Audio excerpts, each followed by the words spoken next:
Peyton, thank you so much for joining us today. Before I ask my first question, I just want to mention if anybody has questions for Peyton, please type them here in the YouTube chat. My first question is, please briefly explain NFTs and what is NFT gaming, and thank you. Awesome. Yeah, great question. So NFTs stand for non-fungible tokens. Yeah. And that's honestly probably just like the worst kind of name for what they actually do. So I'll kind of put it into a little bit more layman's terms. So an NFT, non-fungible token, represents a deed. It represents ownership to a specific asset that is held on the blockchain. Okay. So it shows that you have ownership of a NFT, very similar to like a deed to your house. So if a government official comes or an FBI agent comes, knocks on your door, you can show like, hey, I'm not trespassing on a property. I actually own this house. So when it comes to NFTs, people can go into the blockchain and see that you currently own that NFT. Okay. And so Great. I think when it comes to gaming, it's going to be huge for the fact that they're giving the weapon skins, the weapons, everything like that back to the players in ownership through NFTs. So through deeds. And on those specific NFTs, you can sell them on the secondary exchange. And those secondary exchange, it can be for like a sword or for like a game skin. Just think about it like in terms of Fortnite or Roblox. Right. These games, a lot of people put a lot of hard sweat and tears and get these skins or get these weapons, but then they don't have actually ownership of them. It's actually owned by Epic, or it's owned by Activision, owned by Take-Two Interactive when it comes to Grand Theft Auto or anything like that. Right. But when it comes to NFT gaming, it's giving ownership back to the players. All that hard work that they do, like raiding on World of Warcraft or anything like that, getting a legendary sword, you actually can go around and take that sword and then sell it on a secondary exchange for money like fiat, or actually on cryptocurrency. That's where kind of everything's going when it comes to that. So NFT gaming is going to be huge, like how microtransactions was huge for video games. This is the next evolution, which is going to be awesome. I'm super excited for it. That's amazing. Great. Thanks for the explanation. So can you please give me just a couple of examples of the top companies in the NFT gaming market? And is it kind of like playing a game like World of Warcraft or Call of Duty Online? Thank you. Yeah, that's a great question. In terms of like World of Warcraft and Call of Duty, we're not there just yet. We're kind of like, this is kind of year one, or some people even say year zero of the crypto gaming market. That there's so many upcoming releases. There's not actual games to be played right now. So if you're getting this information, you are very early to the NFT space, but also super early to the NFT gaming space, because there's just not a lot of playable things out there. Number one, upfront, king of the hill is Axie Infinity. Axie Infinity, you already did the information about it in your intro, but Axie Infinity, compared to these video game makers, these AAA studios that have been 30 years, 40 years in business, Axie Infinity has almost grossed like $1 billion worth of revenue, and it's only been out since 2017. Incredible. And that's done using NFTs, smart contracts, and blockchain gaming. That's checkmate. It's like super awesome. And Axie Infinity definitely going to be the top one. But just some information for your guests, if you want to kind of get into the NFT gaming space, or kind of some of these upcoming games that are going to be huge. One of them is called Sidus NFT Heroes. So Sidus NFT Heroes is one of these type of games that you can own an NFT, and then it gives you access to the game to be able to play. And it can raise in value through three major ways. You can stake it and earn royalties. You can get money off the secondary exchange, which is just after you sell a different NFT, it kind of goes into this pot, and that pot is split with everybody that holds those NFTs. Right. And then lastly, you can play the game, and you can find things in the game to be able to sell in the secondary market. So there's a play to earn mechanic as well. Okay. Another one is Cryo War, the Sandbox, and I know you're big in platforms. Yeah. So the Sandbox is something really big. Cool. It's actually land plots that are held on the digital blockchain on Ethereum. And you can either rent it out to game developers to build upon your land. You can host things, and the companies that are invested in the Sandbox are like Snoop Dogg. There is Atari. There's The Walking Dead. A lot of these big companies are getting into the Sandbox because it is a platform, Chris. It's just one of those things that they empower creators to create things, and they're building a moat around themselves to be kind of that destination. And it's kind of like pixelated, like Roblox and Minecraft, which is pretty cool. Yeah, and the younger generation loves that. My kids play Minecraft all the time. So is it kind of like, do you think we'll get to the point in the near future where it's like the video game Uncharted, and how you can walk around in Uncharted, solve puzzles, and you find these little treasures every now and then you take these treasures that you find and then you sell them as NFTs? Is that how it works? Yeah, so there's kind of two ways that you can do it, right? And this is still very new, so there's going to be a lot of innovation in the space, so I'm super excited about it. But when it comes to like Uncharted or like an RPG, let's say that you limit the cap of supply for the first 10,000 people that get to the end of the game, or that find a Easter egg in it, like Ready Player One type of thing. Right. Well, when it comes to those, there's only a limited supply, right? We love limited supply because it can't be fungible, it can't be anything, so people can assign value once demand comes. So let's say that you go into Uncharted and you're walking around the character and you find something that's rare, and it's like 1 out of 50. Then somebody that really loves the game, just like baseball cards or any collectibles, they can actually buy it off of you in the secondary market. And you can do that. Another type of thing is like kind of like Halo, right? You get a lot of like kills, and you go through like these kind of like weapon modifications. Those modifications can be NFTs. So somebody that has like 10,000 sniper kills or whatever can get like this specific armor that's limited, and then sell that in the secondary marketplace too. So it's a whole different dynamic in terms of revenue, for the fact that when it comes to these traditional game companies, Activision, Take-Two, or EA, they have to keep on creating content for the economy to keep on thriving. Like Fortnite, they have to do seasons after seasons after seasons.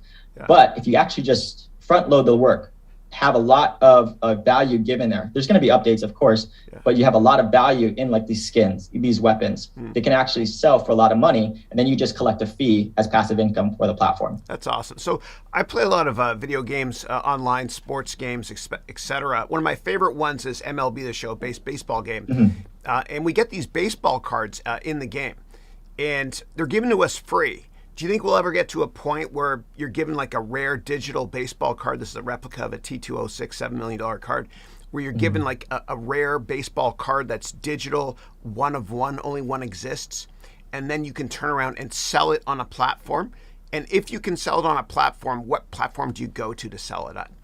Yeah, so when it comes to like digital art or like baseball cards or anything like that, it's definitely within the realm of possibility. There's actually a lot of like artists that are being supported through NFTs because it gives them back like the power to create things, but it's a limited supply. So instead of like a painting, it being one of one, right, in a museum, one of one, you can make something and then be selling it on OpenSea or any other type of marketplace that might be coming up and coming. What is that? Open what? What was that? OpenSea.io. That's a website, a platform that's probably the most it's the most used website when it comes to selling NFTs in the secondary market. So that's the platform that you can use. So you play a video game, you get a digital thing, NFT, then you go to OpenSea.io. You can. So it has to coincide with that blockchain. So OpenSea is used for Ethereum and a lot of Ethereum NFTs, but a lot of companies now are taking it in an in-house marketplace because their gas fees are so high. And so just for people that don't understand gas fees for a little bit, gas fees it's pretty much the work that is being done to make a new block in the blockchain.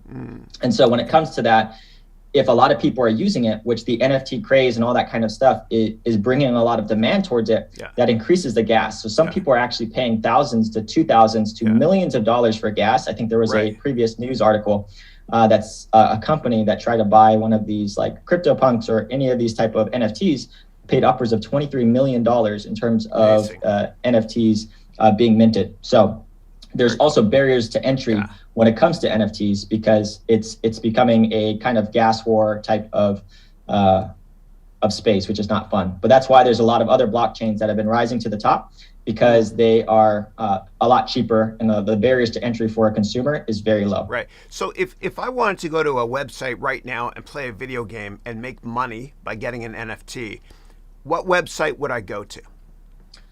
You could go to so Axie Infinity is probably one of them. There's Crypto Blades. How do you spell web-based that? browsers. Axie Infinity, is it? Yeah, AXIEINFINTY, AxieInfinity.com.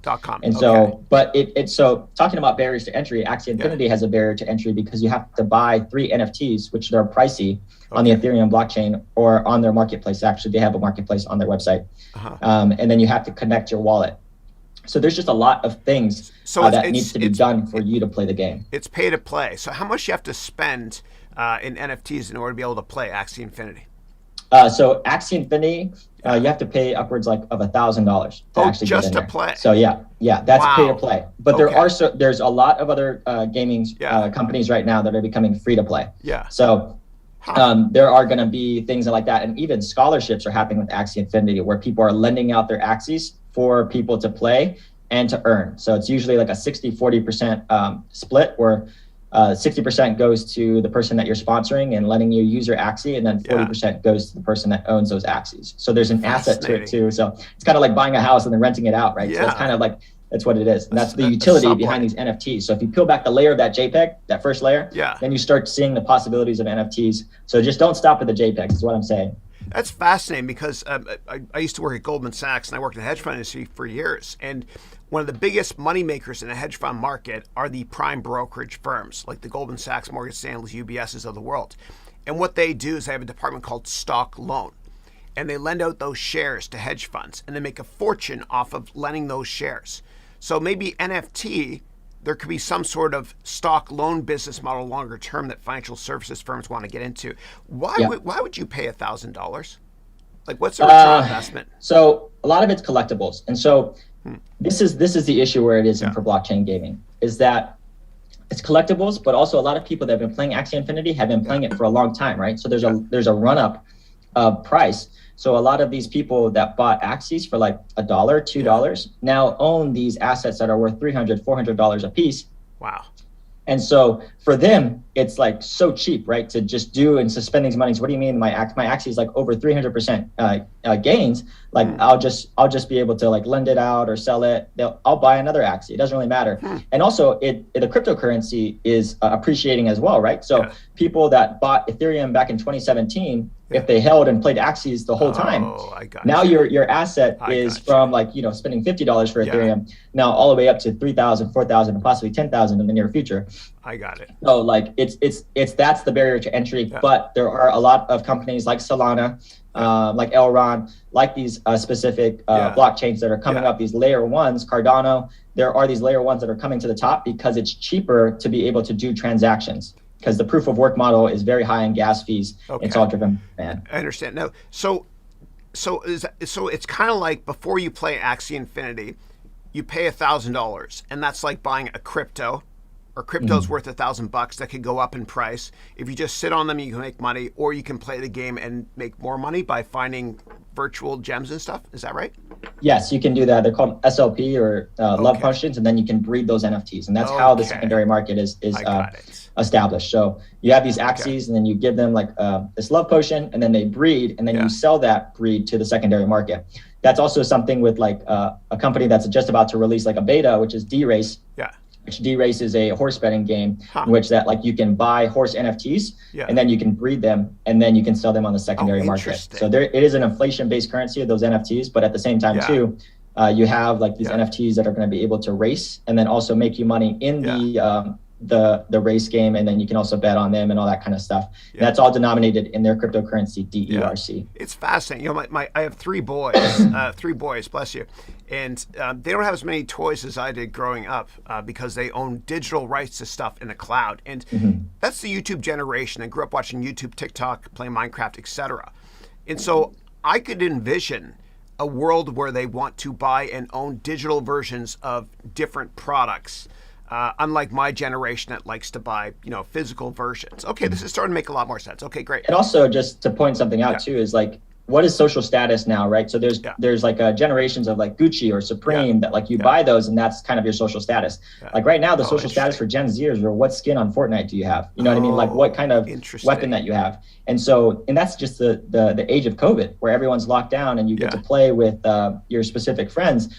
How else are you supposed to like flex on your friends or show social status that like, you're committed to this game and you're committed to this ecosystem? But now just imagine for a second that you own all those things, and then you can also sell them. I think also parents will look at it in a different way, saying you're just wasting your time. It's like, well, I just made like $1,000 a month just selling my skins off Fortnite. Amazing, dude. Amazing. Just incredible. Okay, great. So my next question for you is, how are these NFT gaming companies starting to make more money this fast? More money than Activision and microtransactions, just given the fact these companies have been only around for a couple of years. How are they scaling so quickly versus Activision, which has been around for decades? Okay, so yeah, we could zoom out real quick on the macro. So there's one thing is that in July of 2021, there was only 800,000 active like crypto video game users. That was by DApp Radar. They posted an article, and the leader of the pack was Axie Infinity. That's going to 2.9 billion gamers worldwide. And I do have like a crazy type of prediction that all of gaming will be NFT gaming in some regards.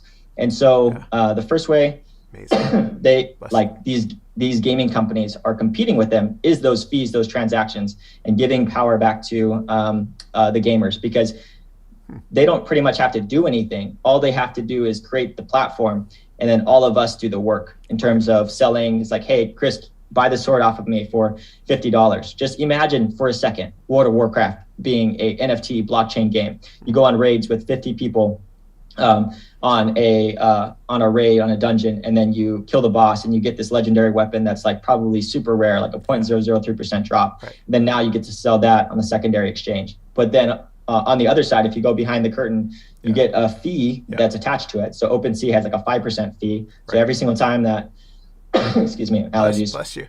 Every time that there's a 5% fee tagged on, that goes back to the company. So that's how like Axie Infinity, Sky Mavis Studios are making so much money, is because every single time an Axie is getting transacted, they're attaching a fee to it. Fascinating, brother. All right. So I want to learn a little bit more about your company. Can you tell me a little bit more about GameReport.io, your website? Thank you. Yeah, thank you for that. GameReport.io is somewhere that I want people to land for investors and gamers to have transparency for the crypto world, especially for crypto video games. Crypto is the Wild West. It's very unregulated. You can get rug pulled, which means that like a developer can just take all your money and run, especially if they're anonymous. And so when it comes to Game Report, our mission is to cause transparency for these companies. I've reached out to companies such as Zydus NFT Heroes. They've been very transparent with me, Cryo War, and these companies are talking to the Game Report. And I'm giving that information and saying like, hey, this is a trusted company. I'm doing valuation, fundamentals, and technical analysis. Everything that I've learned in your MBA degree, I'm applying it to crypto video games. And so for me, like I do your 51 step framework when it comes to cryptos. I apply it to there because it can be very dangerous. And so you have to ask the questions that you do for that: fundamentals, valuations, technical analysis, not that much for me, but like valuations and fundamentals. Are these like, is the people leading this game company, are they reputable? What have they done in the past? Where are they going? Where's their head at? And so that's kind of what I do, is I kind of dissect that and then give it to the gamers and the investors, so they can feel a little bit more confident for the investing their hard-earned money, because it can be very dangerous. I love it. You're the best, dude. So Wayne Gretzky is my hero as a Canadian. And the reason he was so successful is Gretzky always said he didn't skate to where the puck is, rather he skates where the puck is going to be. And so you're kind of like Gretzky right now. You're so ahead of the curve. You're investing in something. You're creating an entire ecosystem at GameReport.io, right? So that you can educate other people and make a fortune before the rest of the market gets there. So I respect you for that. I love it. And that's what you're doing is exactly what that's my hockey reference of the day. What you're doing is exactly what Gary Vaynerchuk has been doing for many years. He finds a new platform, right, that he thinks is going to do extraordinarily well. He latches it onto it before anybody else. And then he becomes the authority, and he does incredibly well because of that. Okay, nice. So let's move on to scams now. So let's talk about scams, because I have so many students that have lost a lot of money in cryptocurrency scams. So how safe is NFT gaming, and what advice do you have for us about avoiding NFT-related gaming video game scams? Thank you. Yeah, great question. And this is something that's a bear case for the NFT gaming market. And I'm going to be completely transparent. Sure. It's very, very dangerous. Like when it comes to cryptocurrencies in general, right? And then NFTs is a whole subniche of that. And then within the subniche of NFTs, there is crypto gaming. So it's kind of the Wild West of the Wild West sometimes when it comes to this. And that's why I think there's a need for the Game Report to be transparent. But cryptocurrencies in general, like you've seen it all the time, like fake accounts, people that's stealing your profile picture and then going down below and saying like, hey, DM me on WhatsApp, and then transfer money to it. Like, don't ever do that. So you need to make sure that like you're validating the people that are reaching out to you. And to be honest, when it comes to cryptocurrency, like trust like really no one when it comes to this. Some scams that are really bad right now in the NFT market are happening on two platforms, Solana and Ethereum. Can and that's you, where can you explain? Like, I know what Ethereum is. Ethereum is a platform where you trade Ether, their token, and most ICOs occur on the Ethereum platform and NFTs. What is this Solana thing? Solana is another layer one blockchain. So Ethereum has a blockchain that is built upon proof of work. The Solana blockchain is built on proof of stake, and it requires a little bit more computing power to be able to do the transactions. Okay. But 50,000 transactions a second is what can be done. Wow. In Solana. And so when it comes to Solana, you have to there's this triangle of of when it comes to layer one blockchains. It's either speed, security, or decentralization. Bitcoin, very priority is like security. So they're going to sacrifice speed and they also have decentralization. But like Ethereum, they have the speed sometimes, speed not so much, but decentralization. And for Solana, like the decentralization piece is not there. So you had an issue where 17 hours it was down because the nodes for Solana were just very centralized. So you have to just be careful of that too when looking for an L1 that you want to invest in a layer one. But Solana, very fast, and it matches the gaming, right? So gamers sometimes don't even care about decentralization, but all they care about is speed. Yeah, okay, Solana's like Ethereum, but faster. I gotcha. That's awesome. Okay, cool. And it's so interesting because my kids, like, they don't like to use wireless controllers to play video games. They're like wired because speed is so important for them as well. Okay, so Solana makes sense with NFT gaming because it's faster than Ethereum. Yeah, and there are a lot of the companies that are investing into games. So there's a AAA title, Star Atlas, that's going to be out in like 5 years. That's going to be built on the Solana blockchain because they need that transactions per second, right? So it would be very boring for a game for Ethereum that you do something in the game, then you have to wait like 10 minutes or 5 minutes or 3 minutes for it to actually settle on the blockchain. So the 50,000 transactions a second, and there's a lot of other like good L1s as well. I love it because when I boot up my PS5 or PS4 or whatever, it takes 8 million years before I start the game. I use patience. Okay, let me move on to, it's still early days for NFT gaming, but I kind of get the impression that, what cryptos are to traditional paper-based fiat currency, NFTs are in gaming to video game companies from a disruption perspective. Yeah. So my question is, do you think companies like Electronic Arts or Take-Two or Steam will enter this market? They're already doing it. So Steam is actually aligning to the Phantasma chain, and a lot of other layer one blockchains so I forget what the name of the game is, and I apologize to devs if they're watching this, but like it's a formula race where every single part of the car is a NFT, and you can actually build your game through NFTs, and it's built on the Phantasma chain, which is not a very well-known layer one, but that layer one Phantasma chain is like built for NFT games. When it comes to Activision, Take-Two, EA, the big heavy hitters, or Ubisoft or anything like that, Ubisoft's already kind of getting into it. But the EA, Activision, and Take-Two, they have to get into it, and they will get into it, but they just need to figure out how. I don't know if that's going to be by acquiring or partnering. That's kind of like Ubisoft's thing is like partnering. But like when it comes to Take-Two, Activision, and EA, right? It's this golden goose. You're making billions of dollars every single year. And then you have to go to the shareholders. Like, as you taught me, you have to go to the shareholders and say, I want to change all of my business model. And like Netflix, right? Like that video that you posted, like disrupt yourself. Those shareholders are not going to want to disrupt themselves because, especially after COVID, right? Like, it's like, are you kidding me? Like, we've had our best year. What do you mean that we have to pivot to NFT gaming? It's hard. It's hard to do that. And so they're going to see that competition come up really quickly.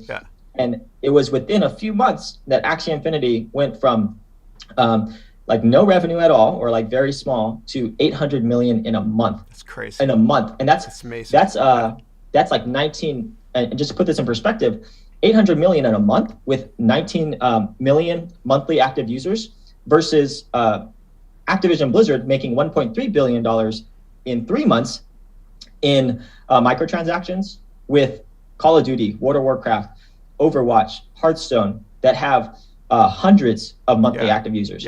It's just astronomical in terms of the revenue and how it can be made. Incredible. So I've been investing in video games, publicly traded video game companies for decades. And if I compare and contrast, Activision to Electronic Arts, I think Activision is going to be more innovative and do much better in Electronic Arts because the founder, Bobby Kotick, is still running Activision. And shareholders allow you to get away with a lot more and take more risks if the founder is still running the company. Now, the way that the video game market works is these companies, they don't have that much innovation internally. They buy these little studios. So my gut when it comes to NFT gaming is that Activision is probably going to make a couple of sizable acquisitions to enter the market. Okay, cool. And it's interesting that Axie Infinity actually is based in Vietnam, right? Yes, I believe it is, yeah. It's amazing. And then a lot of people in the Philippines play it. Very cool. I love it. Okay, before I go to questions from the audience, you're always way ahead of the curve, buddy, when it comes to new technologies. And the reason I actually vlogged recently about Discord and other cool technologies is I found out about them from you. So my question is, what do you think are other incredible technologies that we should embrace from a productivity perspective or from an investment perspective? Thank you. Oh, that's awesome. It's a good question. So NFTs, obviously, but like there's also going to be probably another evolution of NFTs or like tokens. So like think of like a stock in a company, but a stock in a person. So if I believe in Chris Haroun a lot, right? I believe that your studio is going to be the best and it's going to put a lot of MBA degrees out of business. Right. I can actually invest into it. Or you can short Chris Haroun, make money. Sorry, go on. Sorry. No, I would not short Chris Haroun. But when it comes to, you can invest a token that kind of goes with like your popularity and your value. So they're called like social tokens or social NFTs or anything like that. So the more that you grow, the more that asset wants to be used, right? Yeah. There's also a thing called governance or like some type of like IDO where there's like going to be like a Kickstarter. Right. There's going to be a lot of Kickstarters where you actually get money for starting a company like Game Report or anything like that. Right. And you get money funds and then you have access using that NFT or utility to a software that helps you do research. Amazing. So this space is amazing. Peel back that layer of JPEG, guys. I'm telling you right now, it's amazing what you can get access to with NFTs. Right. And it's really awesome. And then any other thing like Discord's huge, right? Compared to Slack, open. Yeah. And also, I do want to mention Bitcoin because there's an app called Strike. And Strike is going to be putting a lot of things out of business for the fact that a lot of the issues right now with retail arbitrage is that they're taking a 3% fee, right, by Visa. Yeah. And that's because they have quadropoly is what you call it on it. Yeah. And so when it comes to that 3% transaction fee, it's causing a lot of like retail or arbitrage to be eaten up by like Amazon or Target or any of these companies. Yeah. Strike is changing that. Strike is a peer-to-peer money type of thing. And you can put it down in the description below for yourself, Chris, but it's also El Salvador is using Strike and Bitcoin, and it's just using it as a monetary network. So there's like this Bitcoin type of thing as an asset, like the coin, that's really useful. Yeah. But there's also the Bitcoin network. Right. And the Bitcoin network is what's being used to send money overseas at a fraction of a penny. Right. And that's crazy to think, Western Union or anything like that are sending money through like El Salvador for like 25 or $100. Yeah. But a lot of people that are working in the United States are having to send money to El Salvador and they can't afford that Western Union or type of wire fee. Right. So the Strike app changes all of that. It uses the Bitcoin network.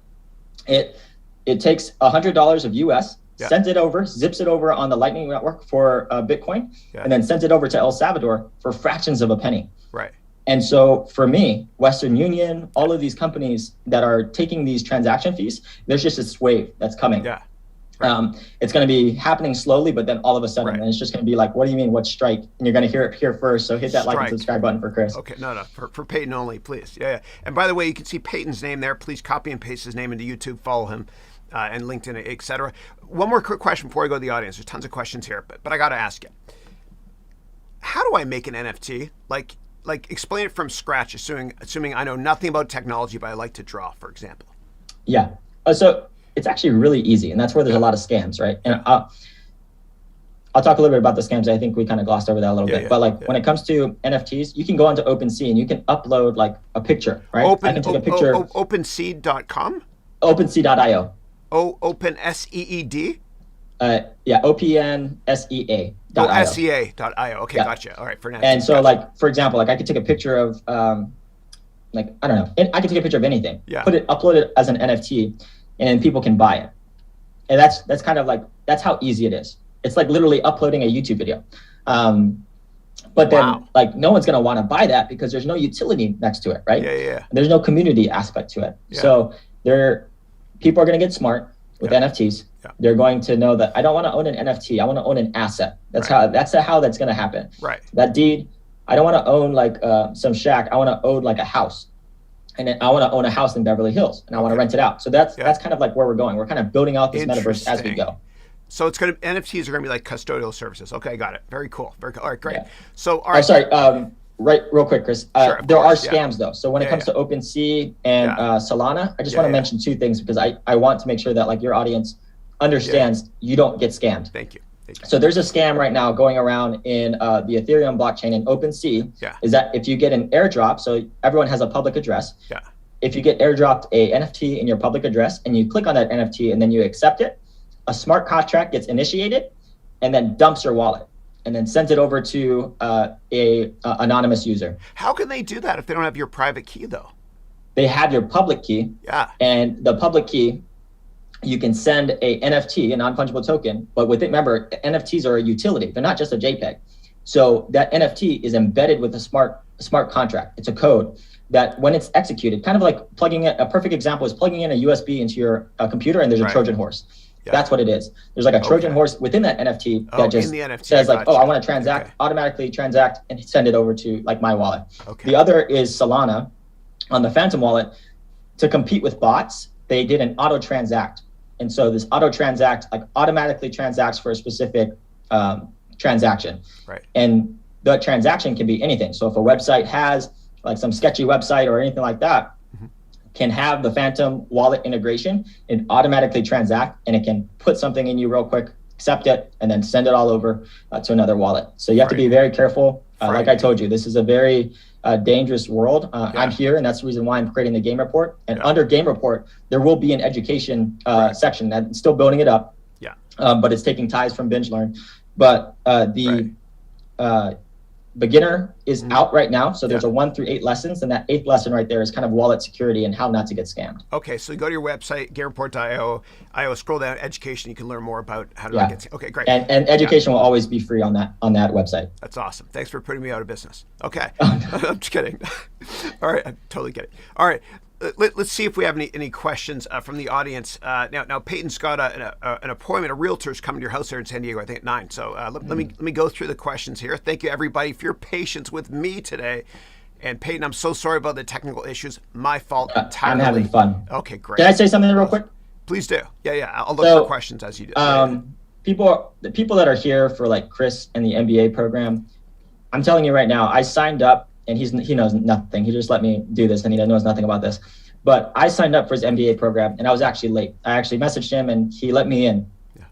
This man will go leaps and bounds over any teacher that you have. Thank you. All right. He sits down one-on-ones with you and asks you about business. He asks you about your life.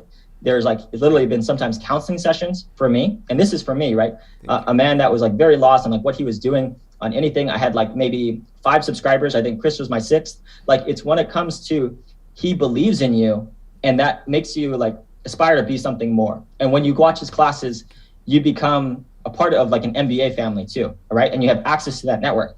Everybody, one of those people in Slack in that MBA program has direct access to NFTs. And this information that I already talked about have been talked about for weeks on the Slack and also on Chris Haroun's like weekly calls, as well as his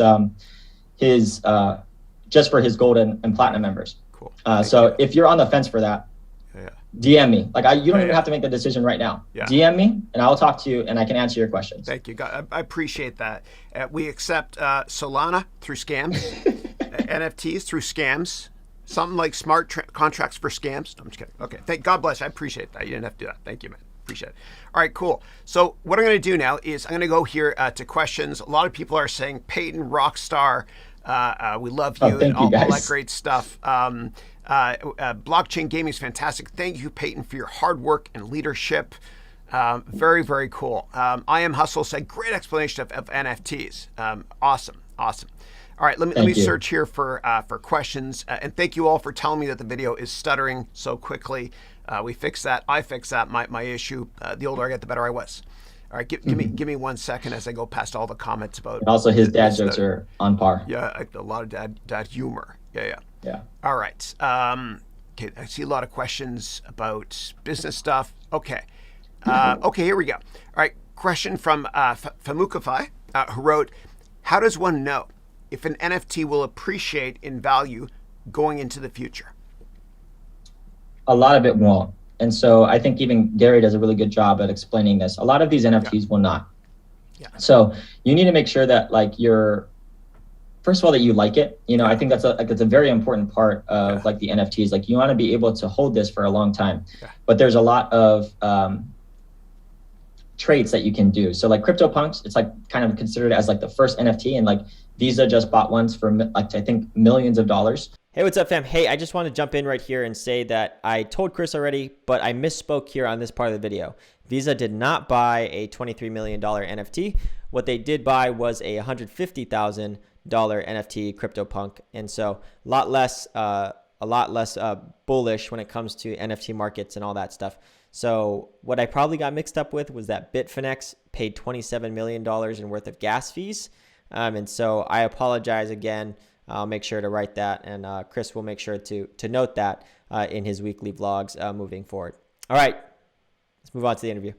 Bored Ape Yacht Club is another one. Sorry, who did Visa buy? Sorry. CryptoPunk. It's a CryptoPunk. What does that mean? It's an NFT. An NFT is a CryptoPunk. Okay. And they bought it for like, I think, 23 million or something like that. Visa, the credit card company, bought a single NFT for... The credit card company, yeah. So Visa, ticker V, bought one NFT for $23 million. Yes. Why would they do that? That's flex. Dude, that's just like Goldman Sachs buying, I don't know, a Monet painting.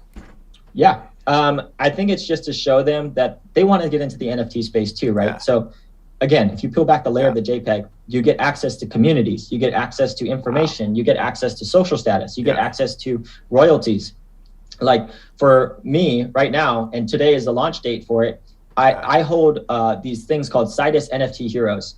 And if I hold this card along with some cryptocurrency, I get passive income every single month as I hold it. Right. And that's a utility version of it. And that's how it's evolving. Huh. And so you have to look at those. You have to look at the utility behind it, the team members behind it. Are they same thing like you would value a stock? Yeah. Which you learn everything in Chris's section, or you can go into YouTube as find it too. But when it comes to valuing a company, you need to make sure that the people are not anonymous, right? Because they can just rug pull and take away all your money right away, and make sure that you're good to go when it comes to utility. Are they going to be implementing it in a game later? Are they implementing it into the sandbox? And then check out their community. Right. The community is probably a very big thing, right? You could be very rich right now if you looked at the Tesla community at its core and see how much rapid fans they are, kind of like Peloton or Apple. You know what I mean? You can degrade somebody that has an Android if you have an Apple phone, and that's just kind of the cult following that they have. And so make sure that you go into those and kind of see those traits in terms of utility for the NFT as well as the community. And supply too, right? There has to be yes, absolutely. Sorry, I should say that. A lot of these NFTs are supply at 10,000. So the heroes that I have are capped at 6,000. Okay. So there's only 6,000 ever to be in existence, and that's non-fungible. So you have a unique card to be able to do that. So this here is a replica, not real, of a T206 Honus Wagner card. There's only 30 of these in the world. One just sold for $6.6 million. Yeah, so the same thing goes with NFTs. There has to be a dearth or a limit of supply. Gotcha. Okay, great. Yeah, and I think Steph Curry also bought a Bored Ape, which is another type of NFT for millions of dollars. Very cool. Very cool. All right. Awesome. All right. So TT Crypto wrote, gaming NFTs are awesome. Time is valuable and games take up your time. with NFT gaming and ownership, your time is finally rewarded. And then you put in all caps, huge. I love that. That's a quote, actually. That's fantastic. Thank you. TT Crypto, great to see you on the call. Never seen you before. Would love to have you join us again. Great comment. Thank you. All right, question from Jasper, who's also in our program, your classmate. Yeah, what's up, Jasper? Yeah, he's awesome. So he said, hey Peyton, how much do you think the total addressable market for NFT gaming could become? Yeah, great question. 800,000 people play NFT crypto games right now. Okay. There is 2.9 billion gamers worldwide, about to be 3 billion. Amazing. That total addressable market, you're going from gamers to gamers. You're not going from, a person that you're trying to groom and all that kind of stuff and get them into it. There is no gamer on the planet that wouldn't want to own their own items on the blockchain. Like, there's no one. It's just the barrier to entry is very confusing for a lot of people. So right now, whatever the total addressable market for gaming is, which is 2.9 with a compound annual growth rate of 5%, 3% as it tails into 2024. You have all access to that, and gamers are a little bit more tech savvy than the average. Then also, when it comes into like video games and investing into kind of going back to TT Crypto, when it comes to looking at games, 51% of that market share for gamers are on the phone. So look at the reason why I invested into D-Race, the reason why I invested into Citus NFT Heroes, the reason why I invested into the Sandbox, and the reason why I'm going to be investing into CryoWar is because they're going to be on mobile platforms. Because 51% with a compound annual growth rate of 5% every single year for mobile games. You know what's on a decline? The consoles, PS5, Xbox have been on a decline of 1.1%. Year over year, and that'll be better as the chip shortages. So I don't think of that. And like 2021 has been kind of a weird lull after the COVID experience. I also don't agree that there is the PC console games though are going on a decline of like a negative 3.2% by Newzoo. Right. I think that will change. I think that will change because there's a lot, like Chris mentioned earlier in the call. These people are watching their heroes right now, like Ninja. They're watching Shroud. They're watching Dr. Disrespect. All of that, what do they play on? PCs, right? So there's a huge also this kind of Gen Zers, once they get money, once millennials start to get more money, because we only own like 11% of the wealth in the United States, there is. And there's major catalysts for this too. There's Starlink that's coming and connecting all of the world for internet. Guess what? Everyone's going to have a mobile platform. Everyone's going to have crypto. So a total addressable market can really reach like almost the whole world's population when it comes to gaming. And I don't like throwing that out because that's like, moon talk and all that kind of stuff. But a very conservative billion in terms of total addressable market. When you get there, it's based on mass adoption. That's amazing, dude. Nice. I love it, man. You're a wealth of knowledge. Great. And I know you got to go in a couple minutes. So a couple more quick questions here. Okay. Next question I've got here is from Srikanth, who wrote, so all that fake coins one can earn in normal games will become real coins with NFT gaming ? Absolutely. That's correct, yeah? V-Bucks, Robux, Grand Theft Auto, Cash, all of that. And also, okay, so I haven't really talked about the tokens of it, the tokenomics. There has to be a capped supply. So I'm giving free what's it called, advertisement to D-Race, but D-Race is a game, an NFT game that's coming out soon. And they have a 200 million coins. I think 20 million, 200 coin. I think 20 million coins. That's a fixed supply, never ever to create it minted ever again. So the more demand comes in, the more that coin rises, right? And very so cool. That's something that's really big. I love it. Well, we got plenty more questions, but I'm going to stop right there. I know you have a real estate agent coming to your house there in San Diego. So, Peyton, I want to thank you from the bottom of my heart for joining us today. Thank you. I recommend anyone interested in checking out NFT gaming to follow Peyton, and you can get his name there, Peyton Calabahea, under his face, or just type that into YouTube. So check out his website as well, called GameReport.io. Follow him on YouTube and on LinkedIn. I think he's a giant in the making, and I'm so honored that you've been with us. Thank you again, Peyton. I appreciate it. Thank you. Love you, Chris. Thank you. Love you more, brother. Take care, man. I'll see you. Thanks. See you. Bye. Very cool. That was fun, man.